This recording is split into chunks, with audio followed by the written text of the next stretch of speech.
하나님께서 오늘 우리에게 주시는 말씀 신약 성서 사도행전 16장 6절에서 10절 말씀입니다.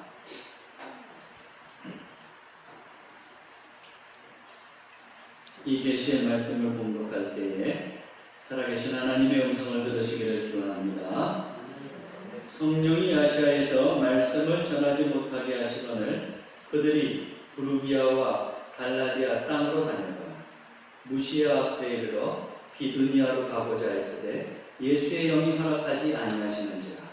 무시아를 지나 드로아로 내려갔는데 밤에 환상이 바울에게 보이니 마게도니아 사람 하나가 서서 그에게 청하여 이르되 마게도니아로 건너와서 우리를 도우라 하거늘 바울이 그 환상을 보았을 때 우리가 곧 마게도니아로 떠나기를 힘쓰니 이는 하나님이 저 사람들에게 복음을 전하라고 우리를 부르신 줄로 인정함이러라.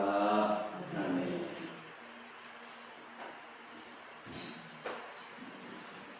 할렐루야. 네, 또 여러분들 이 추석 연휴 동안에 더욱 건강하고 화목한 시간을 보내시기 바랍니다. 저는 초등학교를 좀 멀리 다녔습니다. 제가 사는 동네에 초등학교가 있었지만 부모님께서 누님들이 저 유서가 깊은 공립초등학교를 다녔으니 너도 거기 가서 다녀라 해가지고 이제 멀리 다녔어요. 그래서 버스를 타고 통학을 했습니다. 유서가 깊어서 다녔는지 뭔지는 모르겠어요. 제가 생각하기는 부모님이 이제 자식을 5을 키우다 보니까 제가 막내거든요. 키우다 보니까 이제 5째 정도 키우다가 보면 부모님이 벌써 이제 길이 다 드셨잖아요. 그러니까 다녀 벌써 이렇게 다닌 거 아닌가 그런 생각이 들어요. 자, 어쨌든 제가 버스를 타고 다녔는데 제가 초등학교 3학년 때 친구가 이제 자기 집에 놀러 가자고 해갖고 그 학교에서 이제 걸어서 얼마 그냥 이리저리 해가지고 가는 거예요. 제가 뭐 그 근처에 살지 않았으니까 그 동네 지리를 잘 모르잖아요. 그래서 이제 친구의 이끌림에 따라서 이렇게 쭉 갔어요.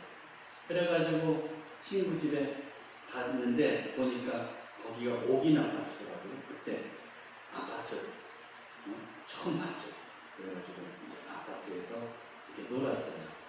그러다가 이제 시간이 다 돼서 집에 돌아갈 때가 된 거예요. 그래서 집으로 돌아가려고 하는데 제가 모르는 길을 이렇게 왔잖아요. 그러니까 나는 당연히 친구가 그 버스 정류장까지 데려다 줄 줄 알았죠. 그랬는데 안 데려다 주고 친구 어머니가 현관에서 저를 배웅하면서 얘야 그냥 이 길 따라서 곧장 가기만 하면 버스 정류장 나오니까 다른 길로 가지 말고 곧장만 가. 저는 겁을 먹었지. 그렇지만 이제 그 말을 유념해서 들었으니까 곧장만 가자. 그러면서 이제 걷기 시작한 거예요. 그런데 한참 걷다가 이게 웬걸 곧장만 가라고 했는데 양갈래 길이 나와. 정확하게 얘기하면은 V자길이 딱 나와. 곧장 가면은 내 가운데로 가야 돼. 대체 이 V자길이 나왔으니 저는 어디로 가야 됩니까? 3분. 한참 고민을 하다가 안 되겠다 싶어 여기로 가보자. 왼쪽이 조금 더 곧장과 비슷한 것 같은데 그래가지고 왼쪽 길로 들어서는 이게 웬걸 그냥 막 언덕길 위에서 막 꼬불꼬불 막 올라가는 거예요. 제가 그 초등학교 3학년 때 그때만 해도 참 내성적이었거든요. 사람들한테 물어볼 용기도 없는 거예요. 그런데 길은 잘 못 들었죠. 그러니까 그냥 연약한 마음을 갖고 있던 제가 눈물이 핑 도는 거예요. 여러분 지금 생각하면 웃기지만 그때 심각했어요. 제가. 그러다가 도저히 생각해도 이 길이 아닌 것 같아요. 원점으로 돌아가죠. 다시 쭉 내려갔어요. 어쩔 수 없이 시간 나는 게 요번에 한번 반대편 길로 가보자. 그래서 이제 갔더니 그때서야 이제 버스 정류장이 나온 거예요. 그래서 버스만 타면 그때부터 뭐 제가 잘 갈 수 있습니다. 그러면서 이제 겨우 집에 돌아오는 생각이 납니다. 그런데 제가 그 버스 정류장을 한참 찾으면서 헤맬 때 제 마음속에 그런 생각이 드는 거죠. 누가 좀 내 길을 인도해 줬습니다. 아니 그냥 버스 정류장까지만 알려주면 좋은. 여러분 인생을 살다 보면 우리가 이 인생이라는 게 변화무쌍하잖아요. 그러니까 살다가 보면 제가 어린 나이에 길을 잃은 것처럼 여러분도 인생에서 길을 잃는 것처럼 느껴질 때가 있을 겁니다. 그럴 때 우리 어떻게 안전한 길 안내자를 만나야 되죠?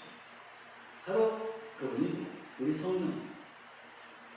성령님께서 인도해 주시는 길로 갈 때 우리에게는 형통할 수 있는, 우리가 또한 다른 길로 빠지지 않고 안전하게 하나님 나라를 향해서 갈 수 있습니다. 성령의 인도하심을 받을 때 하나님께서 우리에게 주신 사명을 온전히 감당하며 살아갈 수가 있어요. 그러니까 사랑하는 성도 여러분, 여러분들 모두 성령님의 인도하심 따라 살아가시기 바랍니다. 살아가기 싫으세요? 아니죠. 우리가 살아가야 되겠죠. 그런데 여러분, 성령의 인도함을 따른다고 했는데 그때 우리는 때때로 난감함을 경험할 때가 있어요. 그것은 뭐냐면 성령님의 인도하심이 내 뜻과는 정반대의 때가 있어요. 그럴 때 우리는 어떻게 해야 됩니까? 어떻게 해야 될까요? 내가 보기에도 이게 틀린 것 같지 않아요? 합리적인 것 같아. 하나님의 뜻에도 외면되지 않는 것 같을 때도 있단 말이에요. 그런데 성령께서 굳이 그 길 말고 딴 길로 가라고 하실 때도 있단 말이에요. 그럴 때 어떻게 해야 돼요? 바로 그때 우리는 어떻게 해야 될지 그 해결책을 오늘 본문을 통해서 보려고 해요. 바울도 그런 경험을 하고 있거든요. 그런데 바울은 과연 어떻게 했는가 한번 살펴보려고 합니다. 사도 바울은 지금 1차 전도 여행을 한번 했고 지금 2차 전도 여행을 하고 있는 중입니다. 원래 사도 바울은 안디옥 교회에서 살라미 그리고 거기 실루기아에서 그 다음에 그 북으로 섬으로 갔었죠. 바나바와 함께 같이. 그래서 살라미에서 바보로 이르고 거기서 다시 배를 타고 거가로. 그리고 여기 이제 남갈라디아 지역, 밤빌리아 지역 이쪽을 전도를 했어요. 전도를 쭉 했습니다. 비시디아, 안디옥, 이고니온, 루스드라, 더베까지 이르렀다가 다시 되돌아와서 그 다음에 여기서 배를 타고 돌아서 안디옥으로 갔단 말이에요. 그런데 이번에는 다시 2차 전도여행을 또 가는 겁니다. 그런데 바울하고 바나바하고 의견이 상충이 됐잖아요. 마가 요한을 데려갈 것인가 말 것인가. 그렇죠? 그래가지고서는 의견이 갈라져서 갈라졌는데 바울이 딱 가려고 다시 배를 타고 1차 전도여행 했던 곳으로 가서 한 바퀴 돌면서 어떻게 그 전도했던 사람들이 교회 생활하는가 보려고 했더니만 이미 먼저 바나바가 마가를 데리고 이 북으로 가버렸네. 키프로스 섬으로. 그러니까 좀 뒤따라가기도 뭐하는 거예요. 그러니까 이번에는 어떻게 하냐면 바울이 신라를 데리고 이제 북쪽으로 향하는 겁니다. 북쪽으로 향하다가 서쪽으로 방향을 틀었어요. 그리고 나서 파우루스 산맥을 넘어서 이 뒤에 1차 선교의 뒷부분에 방문했던 지역으로 가는 거예요. 그래서 더베를 지나서 더베를 들고 루스드라에도 이르게 되는 거죠. 그런데 그 루스드라에서 누구를 만나게 됩니까? 우리 지난주에 살펴봤듯이 디모데를 만나죠. 디모데를 만나고 그래서 디모데에게 이제 할 일을 행하고 디모데와 함께 복음 전도 여행을 떠나게 되는 겁니다. 그런데 이때 문제가 발생했어요. 자, 6절에서부터 8절 보세요. 성령이 아시아에서 말씀을 전하지 못하게 하시거늘 그들이 부르기아와 갈라디아 땅으로 다녀가 무시아 앞에 이르러 비두니아로 가고자 애쓰되 예수의 영이 허락하지 아니하시는지라 무시아를 지나 드로아로 내려갔는데 그랬어요. 자, 지금 이거를 그냥 한마디로 말씀드리면 어떤 거냐면 사도 바울은 이제 루스드라에서 디모데를 발탁하고 그리고 2번이 지나서 비시디 안디오까지 갔을 거예요. 그리고 나서 이 소아시아 지역을 전도하고 싶었던 거예요. 남서쪽 지역을 전도하고 싶었던 거예요. 그런데 오늘 본문에서 보듯이 성령이 아시아에서 말씀을 전하지 못하게 하는 거예요. 그래서 남서쪽으로 못 가고 그 다음에 방향을 틀어서 이제 부르비아와 비시디아를 통해서 북쪽으로 올라가는 거예요. 북쪽으로 올라가다가 무시아를 앞에 두고 어떻게 했느냐면 비두니아에 가서 복음을 전하려고 한 거예요. 이번에는 남서쪽이 아니니까 북쪽에서 복음을 전하려고 한 거예요. 그런데 이번에 또 어떻게 했느냐면 예수의 영이 성령, 똑같은 성령이 허락하지 않아서 어떻게 했느냐면 이 무시아를 거쳐서 이제 드로아에까지 이르게 된 것을 보게 됩니다. 자, 보세요. 바울은 지금 복음을 전하려고 하는데 처음에는 남서쪽으로 해서 소아시아 지역을 전하려고 했는데 성령이 막으셔. 북쪽으로 올라가서 비두니아 지역에서 복음을 전하는데 또 성령이 막았어. 두 번이나 좌절되고 있는 것을 볼 수가 있어요. 이렇게 바울과 성령의 뜻은 달랐습니다. 한편 성령께서 이 바울 일행의 행동을 어떻게 막으셨는지 그것에 대해서 쓰여 있지 않아요. 그들이 왜 못 가게 됐는지는 쓰여 있지 않아요. 그냥 우리가 추측해 보건대 그 지역에 뭐 가려고 하는데 질병이 있었다거나 유대인의 반대가 있었다거나 아니면 법적으로 통행금지가 돼 있어서 못 지나간다거나 아니면 바울이 지금 여러 사람과 함께 일행과 함께 가는데 그들이 기도하는 중에 성령께서 여기로 가려고 하지 않으시는데요. 그렇게 하는 기도 응답을 모든 사람이 받았다거나 뭐 그런 것들이 있었을 거예요. 그래서 가지 못하고 있는 겁니다. 그래서 무시아를 통해서 지금 드로아에 이르고 있는 겁니다. 자, 여기서 우리가 질문해 볼 필요가 있어요. 그러면 왜 성령께서는 바울이 애초에 계획한 전도의 방향을 막으셨느냐 이거예요. 바울이 남서쪽으로 가서 소아시아에서 복음을 전하는 게 나쁜 일이에요? 아니죠. 비두니아에 가서 복음을 전하는 게 나쁜 일입니까? 아니에요. 그래서 성령께서 막으시고 지금 드로아까지 이르게 하셨어요. 그 이유는 뭐냐면 결론적으로 말씀드리면 성령께서는 마게도니아로 넘어가서 복음 전하기를 원하십니다.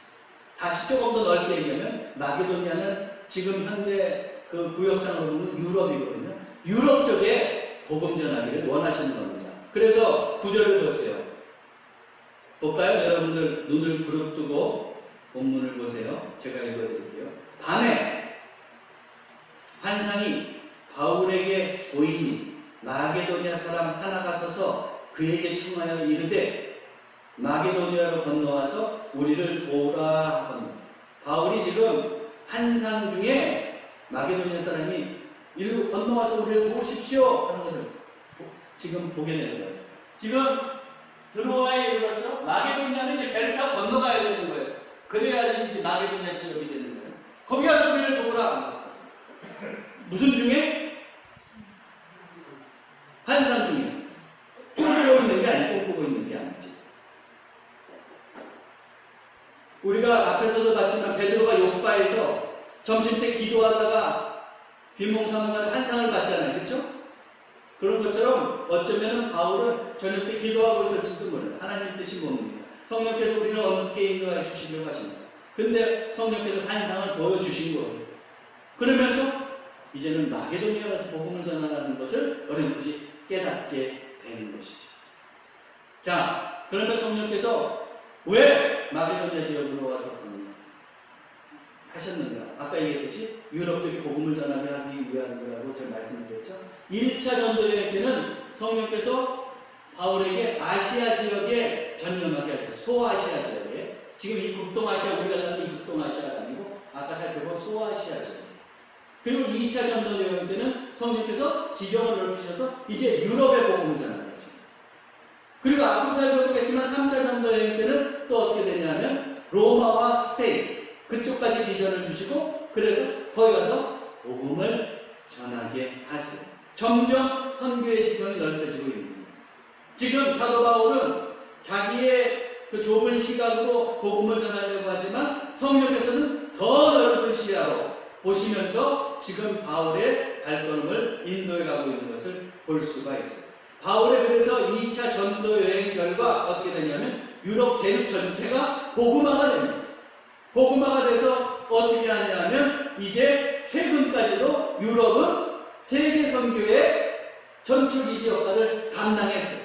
그것이 이제 나중에는 그 세가 미국으로 많이 갔고, 그리고 다음에는 우리나라가 미국 다음으로 제일 선교사를 지금 많이 보내고 있잖아요. 그런 일이 벌어졌죠. 앞으로는 또 어떤 제3세계에 하나님의 손길이 함께 할지 모르는데, 그렇게 역사에 가듯이 어쨌든지 간에 이 유럽이 최근까지 그렇게 복음의 전초기지 역할을 감당했다. 그것을 성령께서 미리 내다보시고 이제 이끌어 가십니다. 뿐만 아니라 아까 지도에 살펴봤듯이 이 마게도니아로 넘어가면 거기 빌립보가 있습니다. 데살로니가가 있어요. 고린도가 있어요. 이쪽 지역에 복음을 전하고, 그리고 나서 어떻게 했습니까? 사도 바울이 빌립보, 데살로니가, 고린도에 복음을 편지를 쓰잖아요. 믿음의 편지를 쓰잖아요. 데살로니가 전서, 후서, 고린도 전후서, 빌립보서 이걸 쓰잖아요. 이렇게 성령께서 인도해 가심으로 인해서 믿음의 책들이 나왔죠. 이런 성령님의 앞날을 미리 내다보시는 그런 안목이 있었던 거예요. 그래서 바울을 이제 자기가 계획한 전도 여행에서 발걸음을 옮기게 하고 당신의 인도하심을 따라 살아가게 한 겁니다. 그래서 캠벨 몰감 목사님은 이런 얘기를 했어요. 바울이 이렇게 지금 이 당시에 있을 때 어땠느냐? 유럽에의 이러한 침투를 바울은 의식하고 있지 못했지만 성령은 분명 그것을 의식하고 있었다. 이미 의식하고 그렇게 바울의 발걸음을 옮겼답니다.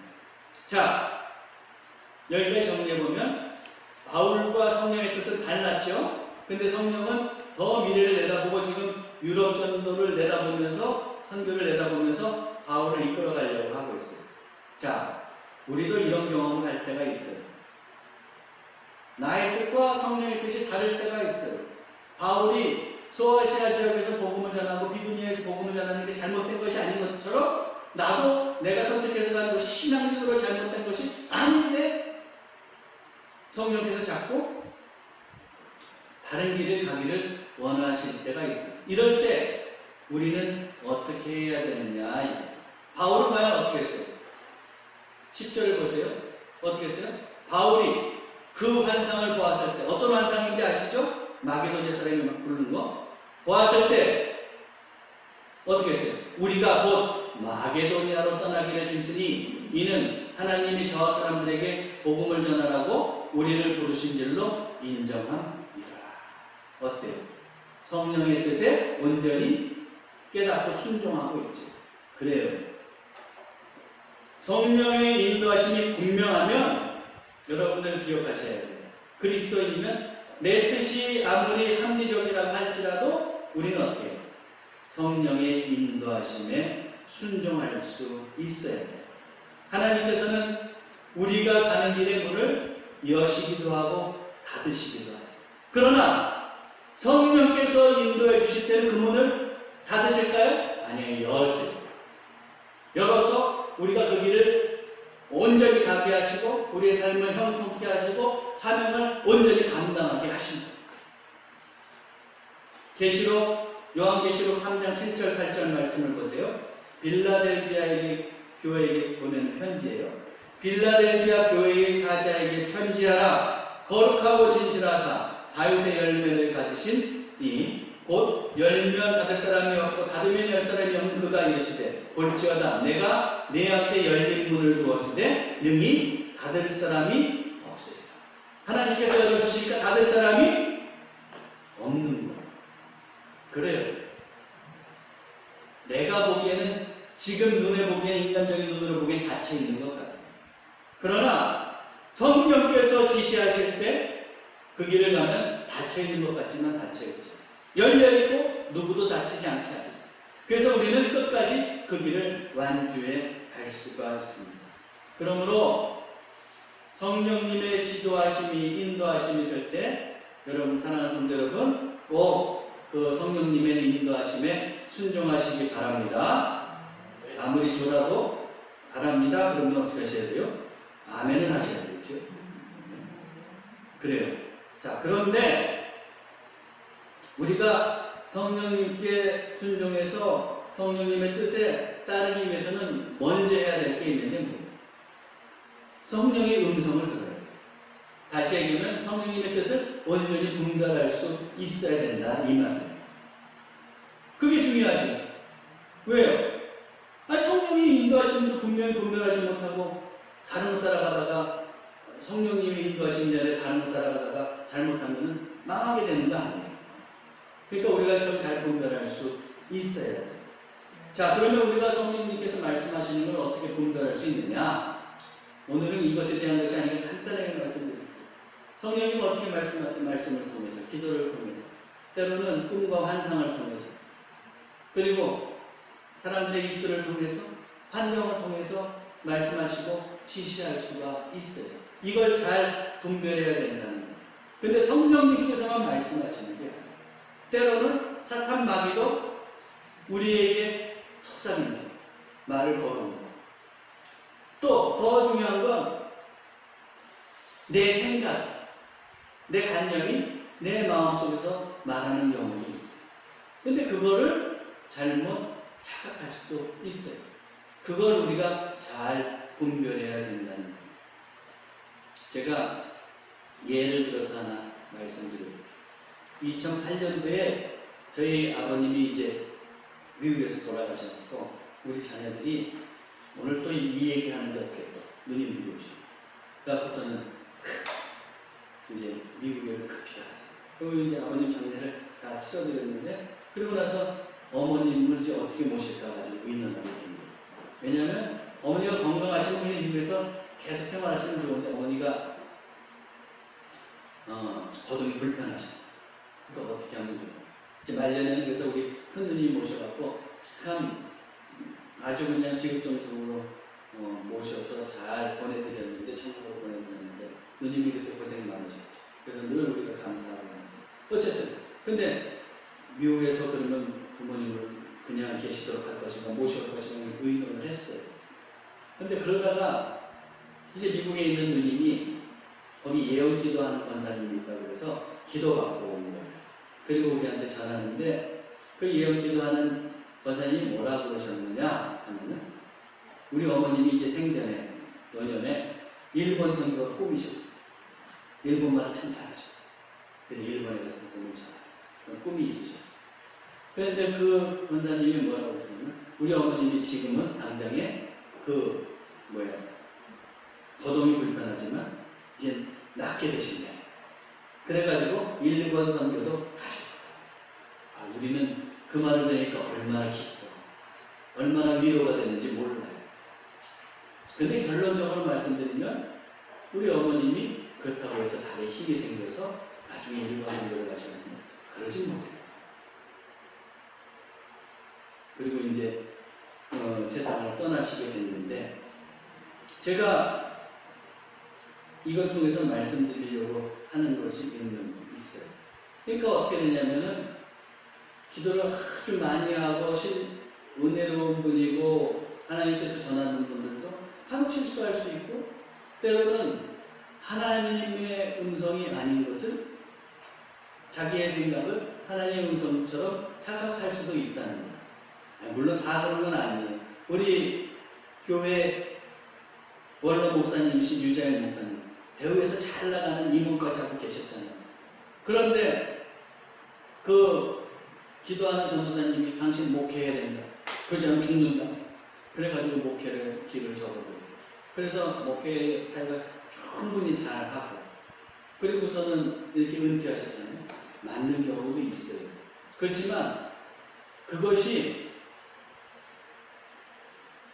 100% 이루어지지 않는 경우도 있단 말이에요. 그렇기 때문에 우리가 그것을 잘 분별해야 된다는 이야기.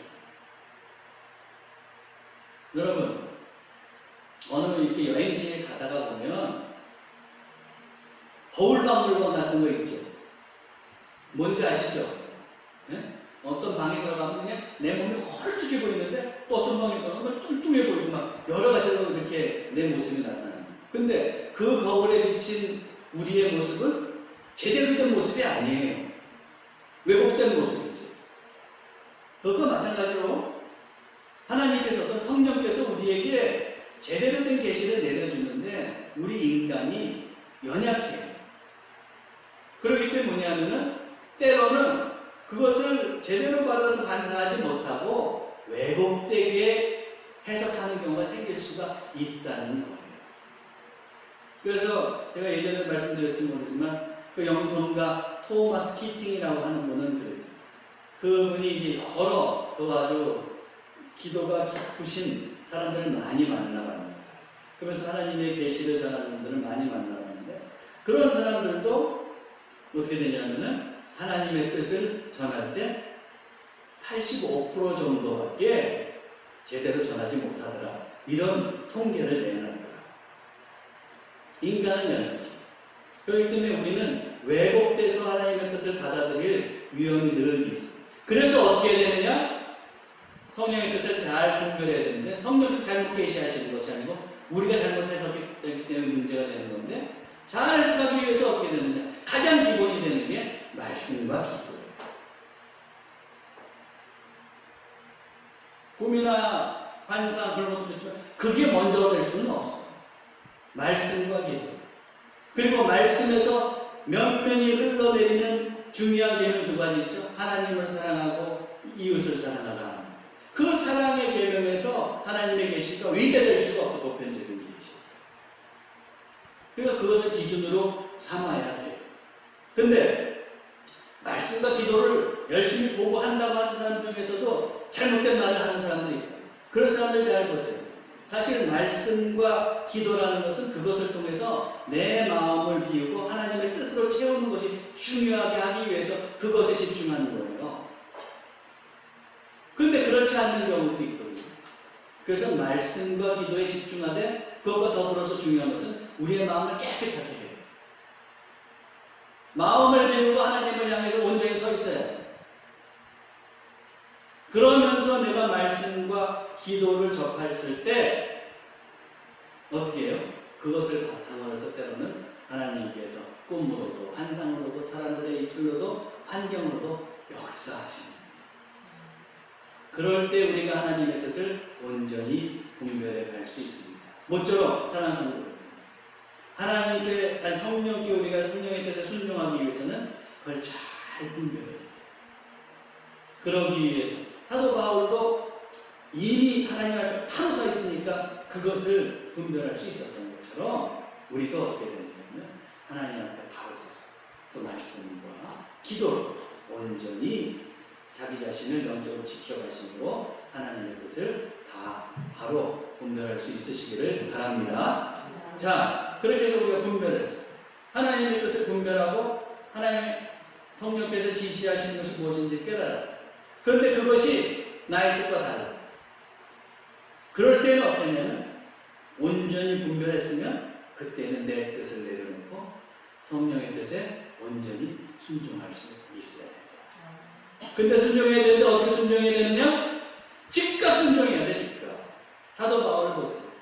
사도 바울 자기에게 가 있었는데 이제 환상을 통해서 마게도니아 사람 부르는 걸 보면서 마게도니아 넘어가는 걸 깨달았어요. 그때 어떻게 합니까? 10절 보세요. 바울이 그 환상을 보았을 때 우리가 곧 마게도니아 떠나기를 힘쓰니 곧 떠나기를 힘썼어요. 바로 주저하지 않았어요.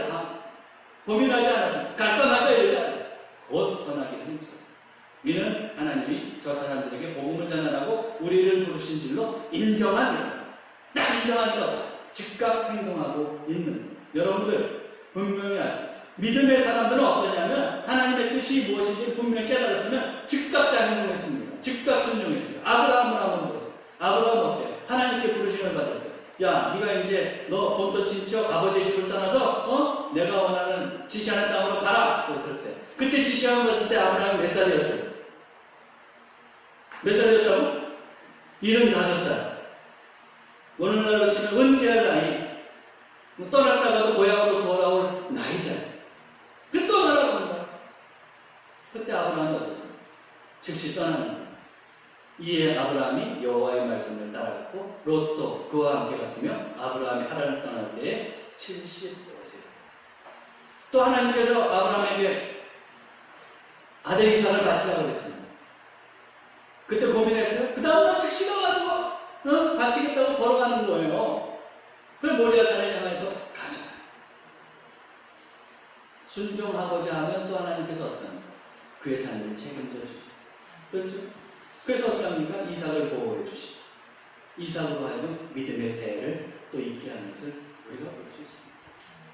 우리가 앞서 살펴봤지만 사도행전 8장에서 빌립이 사마리아에서 복음을 전하는 게 나와요. 그때까지 사마리아에서 복음을 전하는 사람이 없었어요. 근데 빌립이 가서 복음을 전하다가 표적이 일어났다고. 그래갖고 병자가 귀신이 쫓겨가고 그러면서 막 그냥 예수 그리스도를 믿는 사람들이 많아지고 있어요. 한참 많아지고 있는데 하나님께서 천사를 통해서 야, 너 지금 예루살렘을 통해서 가사로 가는 길로 가라.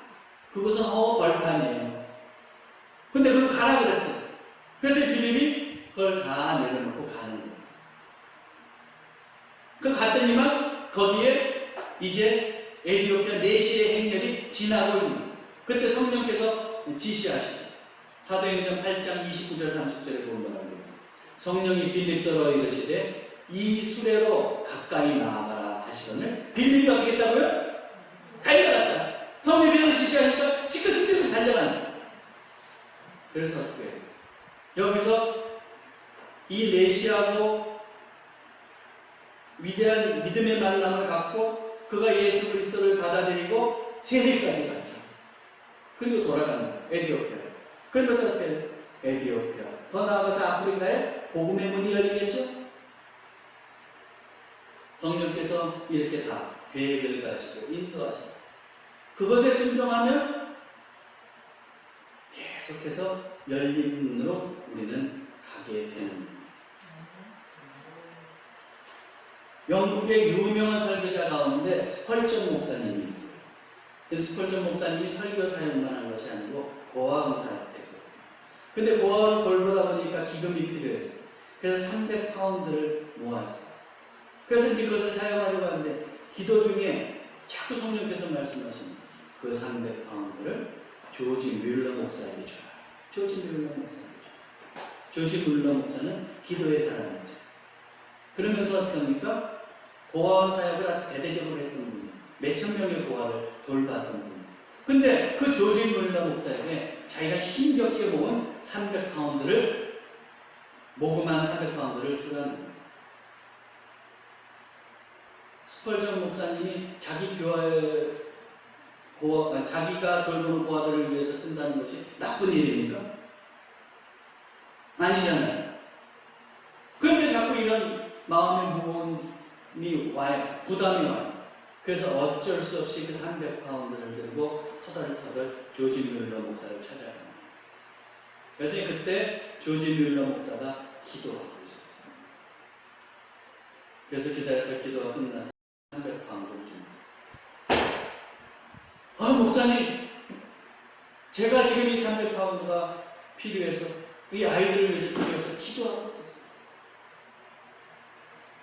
그래서 그 두 사람이 깜짝 놀라서 서로 감격한 눈물을 흘렸다는 거예요. 그렇지만 좋은 일을 했지만 스펄전 목사는 300파운드가 없어졌잖아요. 그래서 이제 무거운 마음으로 돌아오는 거예요. 근데 돌아와 보니까 자기 사무실 테이블에 300기니가 딱 나옵니다. 뭐가 와 있었다고? 300기니. 요번엔 기니. 지금은 영어 학회에서 기니가 없어졌어요.